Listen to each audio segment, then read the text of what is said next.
All right, off we go. It's the Ryan Hartson Show on the BWC Network. I am Ryan Hartson. Just got done breaking down everything going on in the NBA, making our previews, and getting you ready for those games coming up on Sunday. Christmas. This Christmas day is going to be the best sports day of the year. Best sports day of the year. NBA all day, and it caps off with Bears Packers Sunday night, 7:20 kick Central Time. So it's going to be absolutely spectacular, and we are looking forward to it. But now let's move on to the storylines this weekend in the NFL.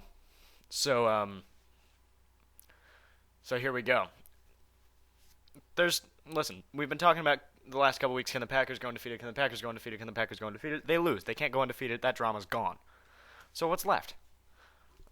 Well, nothing. There's nothing left. There's nothing left really to talk about because I don't know what's going on anymore. I just don't.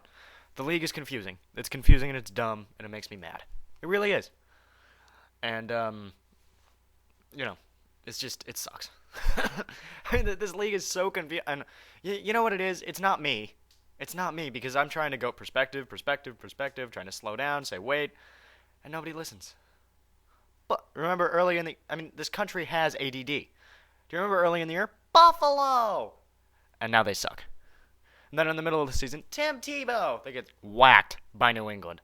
As predicted on this show, thank you, Tom Brady, for making me feel better about myself and continuing to say that Tim Tebow can't play, even when he's winning games. All he does is win against the Chiefs and the Dolphins and the Bears who can't move the ball and the Jets who can't move the ball and and the Vikings who are the worst team in the league, and yeah. It's the same league as we thought it would be. When the season started and where we are now, we're in the same damn place.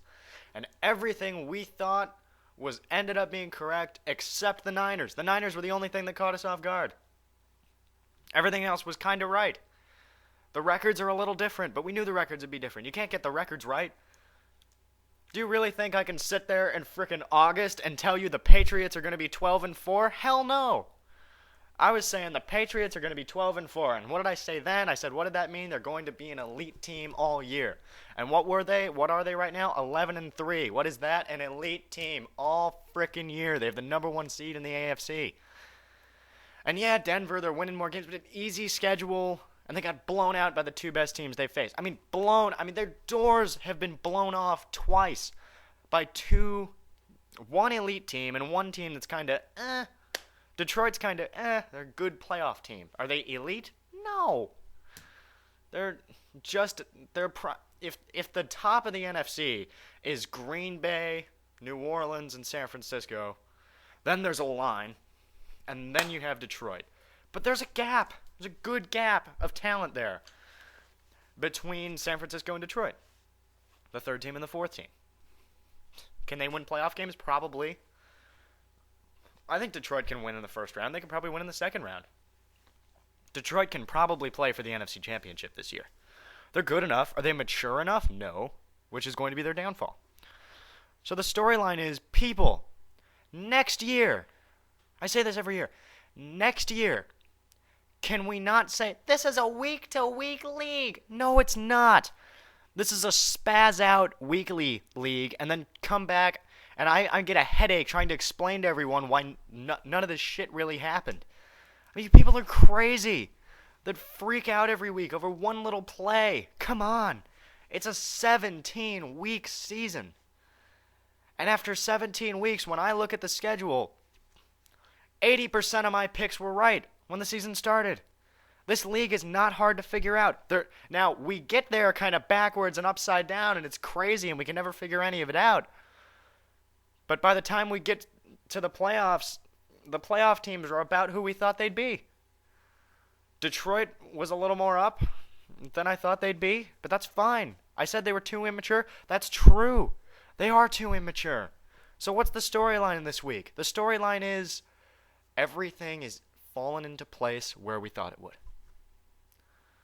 There are a few things we missed along the way, but this is a league that is based on parity, and a couple surprises a year happen. Did 8 surprises happen like everybody says they did? No. Ignore the week to week. And I have to tell myself, because I do it too. I come in after a while and I go, Buffalo is for real. And I'm full of shit because they're not. This league balances itself out. The Eagles could make the playoffs. And I looked back at my picks this week. Everybody's going, the Eagles were such a disappointment. They're going to end up 7-9 or 8-8. I had them picked at 9-7. Because when I looked at it, I said the lockout is going to affect them. They're not going to be able to gel, and they don't have enough physicality defensively. And what happened? The lockout affected them. They weren't able to gel, and they don't have enough physicality defensively. Status quo. This is a status quo league. And this stupid ADD, Fox News, politically charged, bipolar, retarded country with this stupid frickin' league every week.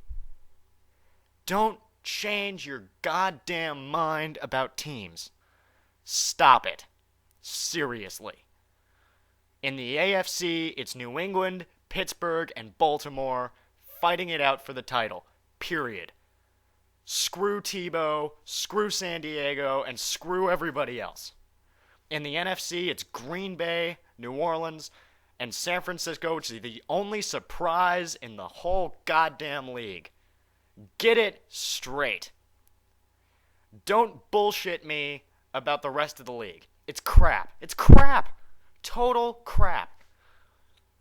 We fabricate BS to make ourselves feel better. It's unbelievable. Tebow is a facade. He's smoke and mirrors. He's bullshit. He's a cult leader, for Christ's sake.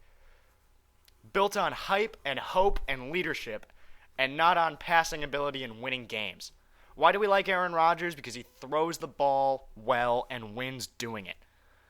Why do I like Matt Barkley more than Tim Tebow, even though they're pretty much the same frickin' guy?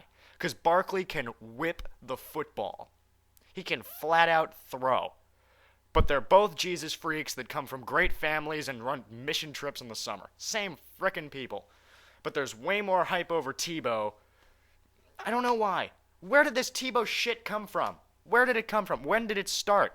Because I look at guys and they're the same thing as Tim Tebow, and they can actually throw, and yet we like Tebow better. Why? When did this happen? It's unbelievable. You just watch him. You can't play. Can't play. But we make shit up. We just make it up. Barkley's the same guy, and when he comes out next year, not going to be near the hype as Tebow. He'll be a Heisman Trophy winner, national champion from USC. And we won't like him as much as we like Tebow. He won't get near the mania that Tebow has gotten. And he is infinitely a better quarterback. I would take Bartley to start for me right now. Right now. And I would kick Tebow off my damn team. He can't play. He can't play. I know we think he can, and he runs around and he wins games late. And you know what's going to happen in Buffalo this weekend? I'll tell you what's going to happen in Buffalo on Saturday. It's going to be tied at 13 with a minute to go, and Tebow's going to get the ball, run around like an idiot, and they're going to kick a field goal and win the damn game. Or they'll win it in overtime or some stupid shit like that. That's what's going to happen, because Tebow does the same bullshit every week. He's terrible for 3.5 quarters, and then he pulls it out late. It's going to happen again. I guarantee you it's going to happen again. It's going to be tied at 13. He's going to run around and kick a field goal, and that'll be the end of it. He does it every week. But he's inept. He's completely inept. Great defense, great special teams, and he's got nice pieces around him. It's okay to say that the Broncos are a good football team, even with Tim Tebow. It's okay. He's a talented guy. Yeah. He runs around and he's smart and he's intelligent, but he can't throw. Can't throw the ball. He's got a really good offensive line. I know people think it's terrible. It's not. It's a good line. Great defense. Unbelievable. Doomerville and Von Miller were there before. They were playing great even when the Broncos were bad. Playing great. Doomerville was the sack leader 2 years ago before he tore his pectoral. Von Miller is a stud. I mean, he's as stud gets. Not only is he Defensive Rookie of the Year, he's probably Defensive Player of the Year. He's an unbelievable talent. Brian Dawkins and Champ Bailey in the secondary. Wicked players. Yeah, they're kind of old, but they're very, very good. All pro, Hall of Famers type of talent. But we like Tebow. Come on, look at the football team. Look at the football team. He's on a good team.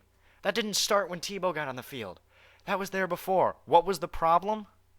Kyle Orton would either throw a touchdown pass in 2 seconds or an interception in 2 seconds, and they were on the field for 45 minutes. I mean, that's what happened. Then they're gassed. No defense can play when you're gassed, when your offense is only on the field for 3 and out, 3 and out, 3 and out, 3 and out. With Tebow, they run the ball. He makes a couple nice throws. But you know who else made nice throws? Ryan Leaf. Ryan Leaf had games where he made nice throws. But you know what? Nobody ever called him a savior because he was a shitty quarterback. And Tebow's the same thing. He's a shitty quarterback. Let's be honest. Is he getting better? Yeah. Will he get better in the offseason? Probably. Will he be a decent quarterback next year? Maybe. Maybe he will, but that'll be next year. Right now, he's the same junk he was when he started. We think it's different, but it's not. We're pretending. Tebow is a joke. We're pretending with him. And the Barkley kid that went back to SC, same guy. Mission trips in the offseason. Jesus freak. Heisman Trophy candidate. We're not freaking out about him. So maybe it isn't religion. But we loved that. We love Tebow. Barkley's same guy, and he's an unbelievable quarterback. He's going to be one of the... I like him as much as I like Andrew Luck. The Barkley kid, I think he's going to be great. I think he's going to be a great quarterback. I know there's questions about his arm strength, there's questions about this, questions about that. Forget all the damn questions. There were questions about Phillip Rivers. There were questions about Eli. There are questions about Breeze. Great quarterbacks, all of them. And Barkley is going right down that road. I can see it happening. So let's move on. I don't know what the storyline is. The media sucks at covering this fucking league. That's what it is. That's the storyline. Is that the NFL media, ESPN, CBS, Showtime, the NFL Network, they're terrible at covering the league. Because they spaz out every week. When something new happens, when a little something goes wrong that you didn't think was going to happen, they go, oh my God, it's the end of the whole goddamn world. Really? Really? Look at the league right now. It has gone exactly like we thought it would. Yeah, it was kind of backward and upside down, but we ended up in the same place we thought we would be at this time of year. Same place. Outside of San Francisco. Same place. So what is the message? What are the storyline is this NFL media is terrible. Terrible. They can't cover the league. They're too spastic. They're too week in and week out. Big picture. Step back. Eventually, we are going to make it to where we thought we would. Next year, I am going to make it priority number 1 to not freak out week to week. I'm going to have my NFL picks next to me every single segment, and I'm going to say the same things every single week because this league always ends up as you think it will. Always. I was right on the Eagles. I told you they'd be down. They're going to end up 8-8, and I've got them at 9-7. This league is not hard to figure out. Step back, deep breaths, pay attention. And don't get caught up in chicken shit stories like Tim Tebow and the Buffalo Bills. Seriously. Let's move on, previewing the games and the matchups and picking them next. It's the Ryan Hartson Show on the BWC Network.